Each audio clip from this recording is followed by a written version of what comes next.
छोड़ के जे जइबे रे पूजवा अच्छा के कही हैप्पी न्यू ईयर रे, के कही हैप्पी न्यू ईयर रे।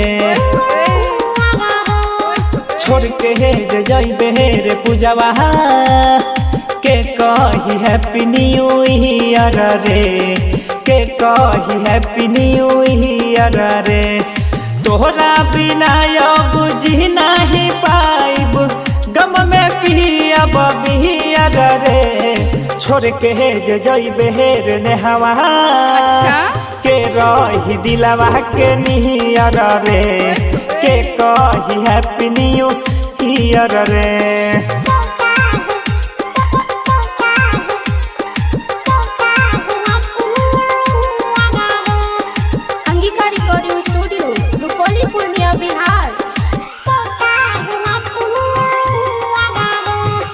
आई नया साल रे के पूछी हाल रे, जइबे हमरा जे छोरी रे।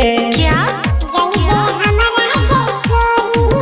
हाँ हाँ आई नया साल रे के पूछी हाल रे, जइबे हमरा जे छोरी रे। का भइल खाता लागल ना पाता, मुहवा ले ले तुमरी रे। याद बड़ी आई तोर कहल कहा, आई लव यू जानू माई डियर रे, आई लव यू जानू माई डियर रे। छोड़ के जे जइबे रे नितुआ के कही हैप्पी न्यू ईयर रे, ते ही रहल दिलवा के नियर रे।